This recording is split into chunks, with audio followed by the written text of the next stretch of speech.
ଛାଡ଼ ଖାଇରେ ମୁଁ ଆଜି କୁଆଡ଼େ କୁଆଡ଼େ ଗଲି ଆଉ କ'ଣ ଖାଇଲି ଚାଲନ୍ତୁ ଦେଖିବା। ପ୍ରଥମେ ମୁଁ ଯାଇଥିଲି ମାମୁଁ ଘରେ ଯାଇ ଦେଖେ ତ ଚିଙ୍ଗୁଡ଼ି ଭଜା ହେଇଯାଇଛି, ତାପରେ ତରକାରୀ ହେଇଗଲା। ତାପରେ ମା ଏଇଠି ଚିକେନ୍ କଷା କଲେ, ଚିକେନ୍ କଷା ଟିକେ ଖାଇ ତାପରେ ଦେଖେ ତ ତରକାରୀ ବି ହେଇଗଲା। ତାପରେ ହେଇଯାଇଥିଲା ମଟନ୍ର ଭିଡ଼ିଓଟା ମୁଁ ଆଣିପାରିନି। ତାପରେ ଆମେ ସମସ୍ତେ ବସି ଯାଇଥିଲୁ ଖାଇବା ପାଇଁ।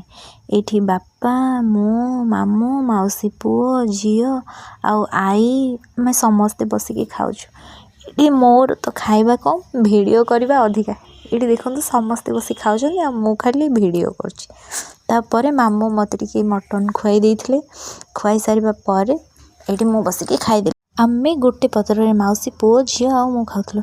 ଦେଖୁନାହାନ୍ତି ଆମେ ଏମିତି ଖାଇଛୁ ଯେ ଯେମିତି 10 ବର୍ଷ ହେଲା ଖାଇନୁ। ଖାଇ ପିଇ ସାରି ବାପାଙ୍କର ମୋର ପଳେଇ ଆସିଥିଲୁ ଘରକୁ। ମୁଁ ଘରେ ଆସି ପହଞ୍ଚି ସନ୍ଧ୍ୟାବେଳେ ଖାଇ ଦେଇଥିଲି ଟିକେ ଚାଉମିନ୍ର ଟେଷ୍ଟ ବହୁତ ହି ଭଲ ଥିଲା।